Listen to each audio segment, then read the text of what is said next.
Welcome to St. Alphonsus Wellcast, the podcast where we explore the many facets of health and well-being. This podcast is brought to you by St. Alphonsus Corporate Health and Wellbeing and a generous grant from the St. Alphonsus Foundation.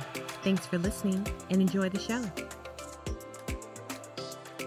Hello and welcome back to the St. Alphonsus Wellcast. I'm Candy Zappia, Wellness Coordinator at St. Alphonsus Corporate Health and Wellbeing. And today I'm joined by the ever insightful Deborah Maisner. Welcome, Debbie. Hi, Candy. Thanks for having me. Yes. So, as we both know, it's the end of the year. And during this time, we often reflect on events and personal achievements from the year, as well as start to look forward to the new year and setting new goals for ourselves. And a growing number of Americans are choosing to start their new year off by abstaining from alcohol in a campaign known as Dry January. So today, Debbie is going to help us out, and she's going to dive into what Dry January is, the health benefits, and provide us with some tips on how to be successful if we choose to join in on the challenge. So, Debbie, go ahead and take it away. Yay! Well, thanks, Candy. This is my jam. I love talking about Dry January. I run dry month groups with my side gig, Alcohol Tipping Point. And I love it when people are thinking about changing their drinking and taking breaks. So Dry January is basically taking a break from drinking for the month of January. And you mentioned in America, it actually started in the UK, and it's spread across the world. So a lot of people are participating in Dry January. I think it's awesome. If you're thinking about changing your drinking, if you're cutting back, it's wonderful. So that's what Dry January is. Okay. Questions about that? Have you done one? I'm not really a drinker, so I have dry mini months, but awesome. I do, I have been seeing more and more of, things on socials and things talking about like just kind of being more aware of your alcohol consumption and these different types of challenges and encouraging and supporting people from, taking a step back from alcohol and, giving them some time to, I guess, see how they feel, right? Is that what this is all about? Like, what's kind of behind? Why would somebody want to do a Dry January? Well, alcohol is a drug. That's the thing. We kind of forget about alcohol is so widespread. Everyone seems to be drinking. It's so promoted. It's everywhere. Well, in fact, alcohol is a drug and it's a carcinogen, meaning that it causes cancer. That has been known. That's been scientifically proven for years, right? So I think it's really cool. I'm glad that we're doing this episode for St. Alphonsus, for a healthcare system, because there are so many harmful side effects of drinking alcohol, and it doesn't matter if you're drinking one a night or you're binge drinking or you're drinking really heavily. Alcohol will affect your health. And more different organizations like the World Health Organization, the American Heart Federation have all come out and said there is no safe level of alcohol for you. 0. It has been shown to cause cancer. It increases our cardiovascular risk. It affects our sleep. It can increase your risk of dementia.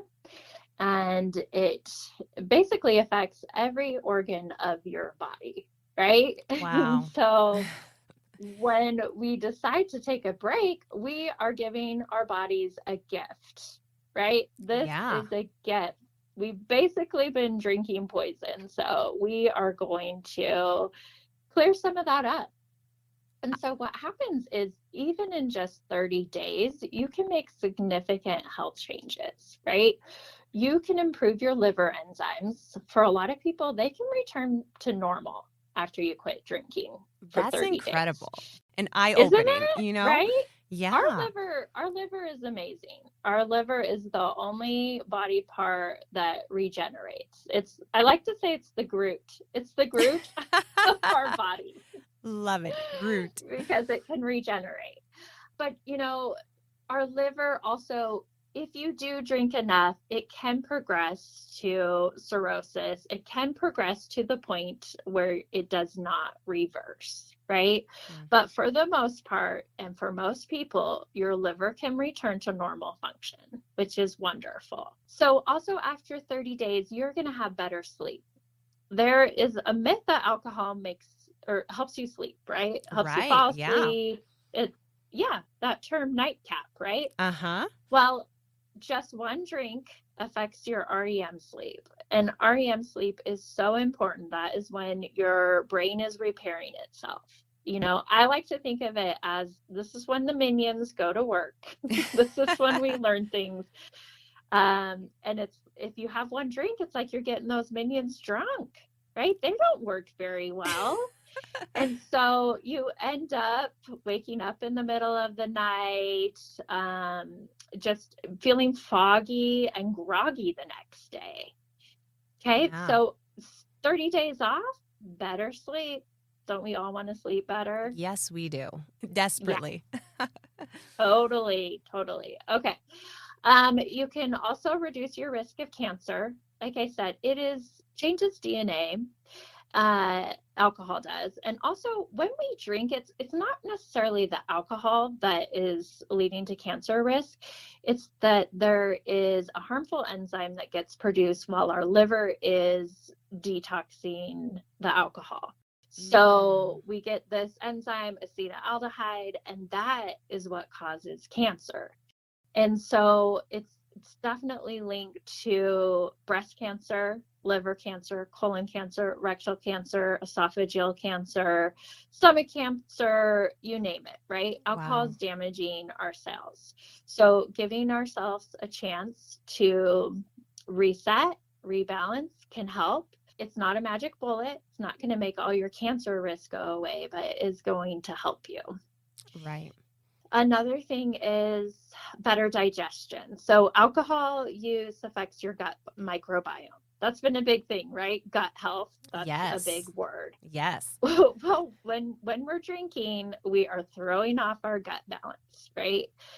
I know that a lot of people are really into gut health and they won't have Diet Coke and they won't have this or that and they'll only eat organic and they just want all these supplements and whatnot, but they're still drinking Drinking. alcohol. Well, Yeah. the alcohol is not good for your gut, right?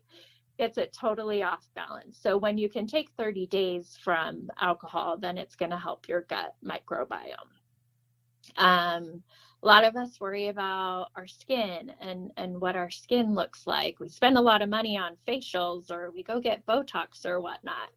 If you want better skin, healthier glowing skin, then when you give up alcohol, that is going to help your skin so much because when you drink, it dehydrates you. Hmm. And it also leads to puffiness and redness of your skin as well. So you can see remarkable changes in your skin. I would encourage people to take like a before picture on like the 31st or the 1st of January and take an after Yeah. picture. They'll see a huge difference. Seriously.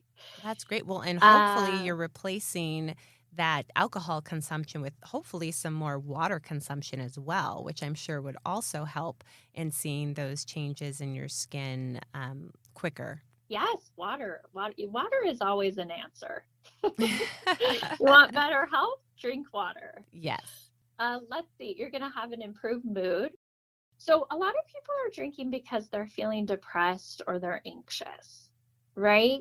Hmm. But they don't realize that the reason they're feeling depressed and anxious is because they're drinking. So, alcohol is both a depressant and a stimulant. So, when you drink, yes, you do start to feel better right away in that short term because you have some feel good chemicals released, right? Right. Well, your body is always looking to maintain homeostasis. And so if you're having a depressant and it's kind of like numbing you out, piecing you out, right? Mm-hmm. What your body's going to do is it's going to up the stimulants. And Gotcha. what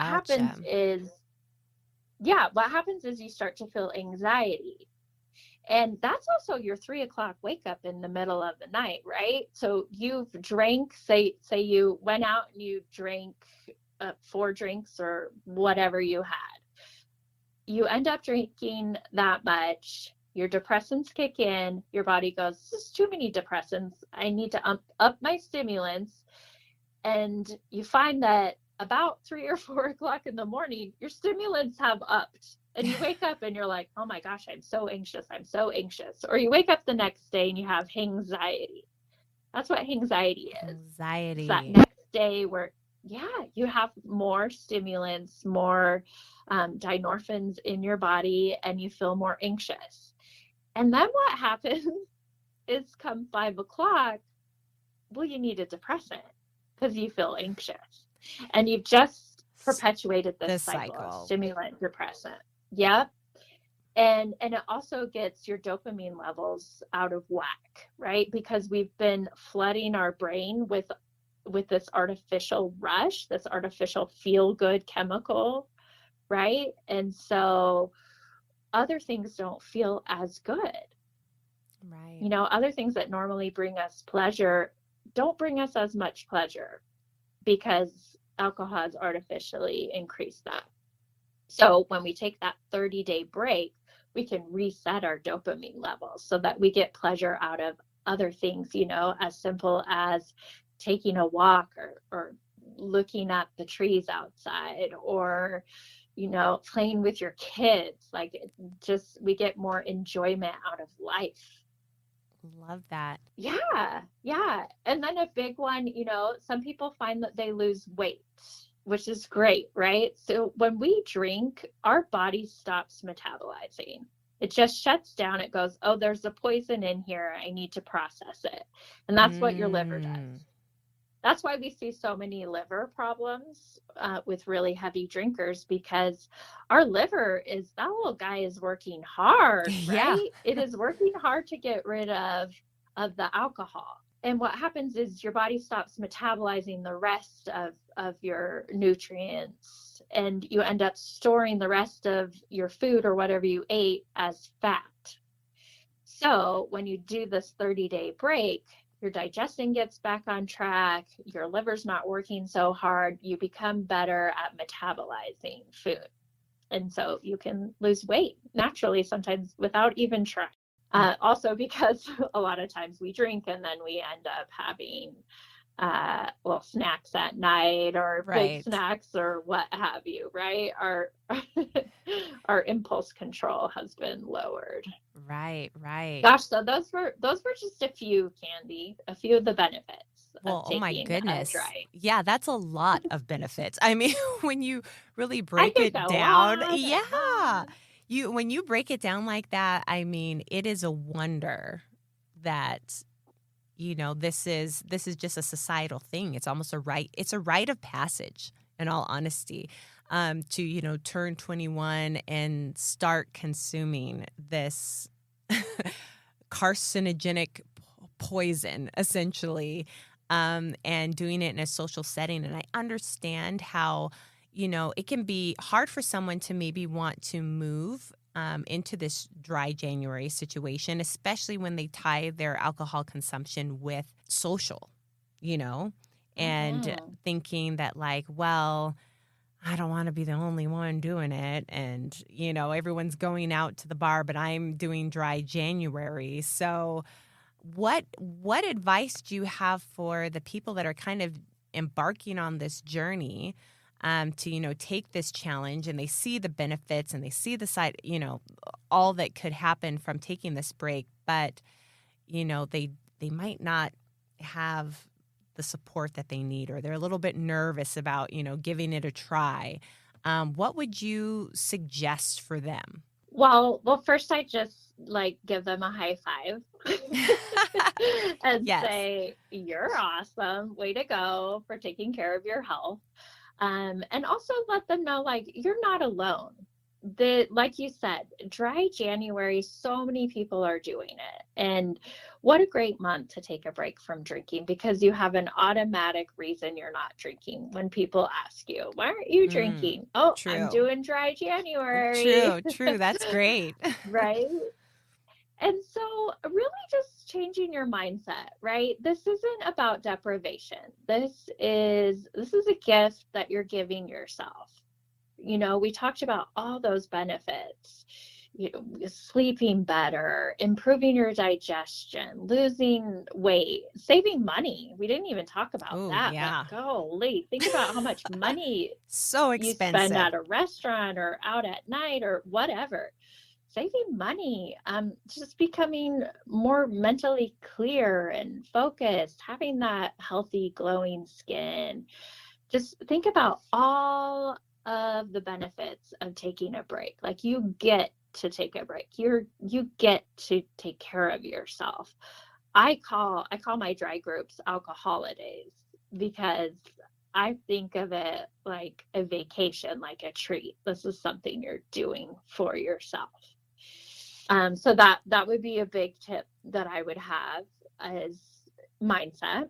You can also have a buddy, get someone you're doing it with, can help you not feel so alone.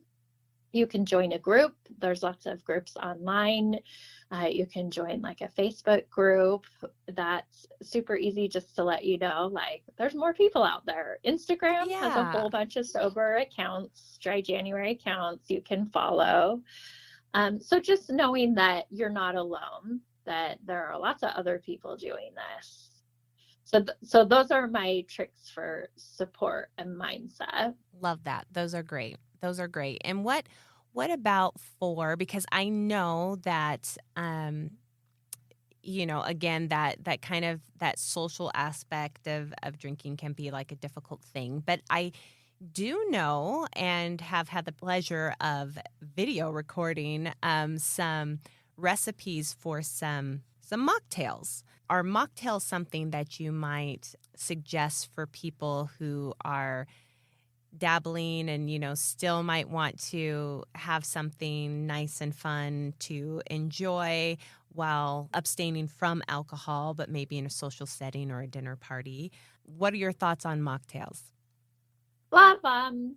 Yeah, I think mocktails are great. So you can get so many mocktail recipes now. Well, what I think is really helpful is to, because our drinking, oftentimes it's just a habit, right? It's a Right. habit we've gotten into. We get home from work, we automatically go for that beer or wine, or we're at a restaurant. That's what we do. We order when we're out. So making sure that you have something to drink, but just not alcohol, right? Mm-hmm. So that could be a mocktail, that could be a Diet Coke, that could be, there's a lot of really good NA drinks out now, a lot of good NA beers. I think Athletic Brewing makes some of the best alcohol-free beer out Mm. there. There's alcohol-free wine, there's alcohol-free spirits. Like, there are a lot of options that can be really, really helpful for you.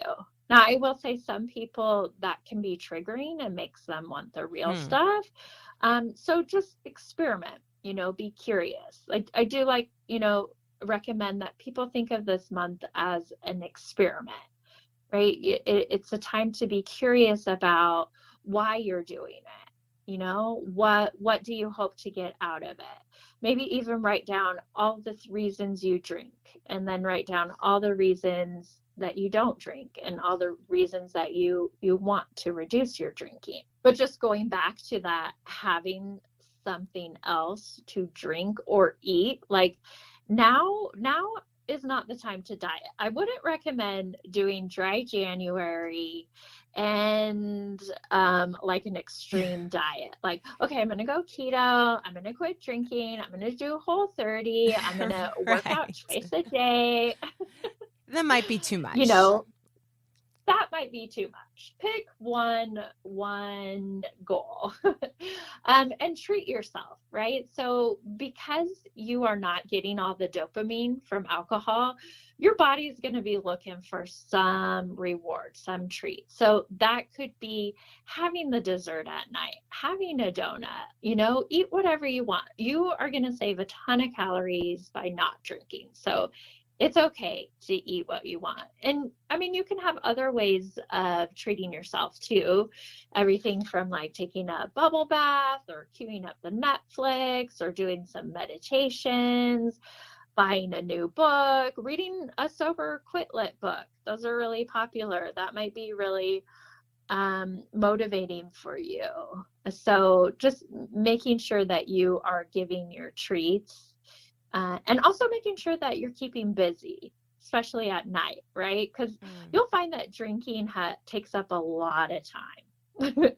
And so when you stop, you're going to have a lot of time on your hands. So maybe you want to sign up for a class or break out the puzzles or the board games, pick up your old hobby of knitting, or try something new, or take comfort in something old, reconnect with some friends, something like that, something to keep you busy. I love that. You're replacing you're replacing one habit for hopefully another more healthy habit. Yeah, absolutely. Yeah. And like I said, it doesn't have to be about deprivation. Like, this is a treat. Make sure you're having treats, either, physically having treats, candy, whatever that looks like, or like self-care treats, just something to feed your soul. Something to reward you for this new endeavor that you're taking on. Yeah. And you could even like plan a bigger reward for the end of the month. Maybe like a real vacation or maybe a massage or something you've been saving up for. You could track your money that you're saving by not drinking and use that money to get yourself something at the end of the 30 days. I love that idea. Yeah.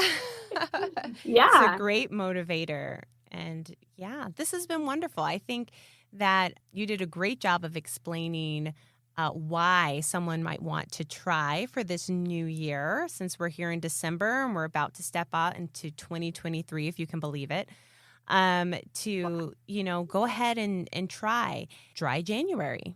And again, looking at different resources that are available, different support groups, books, I think you mentioned, and you can always look up Alcohol Tipping Point for some great resources as well to help you with your Dry January and to hopefully experience some of those wonderful benefits from taking a break from alcohol. That's right. And I would just also add, focus on practice, right? This is a month to practice not drinking. If you don't have to be perfect.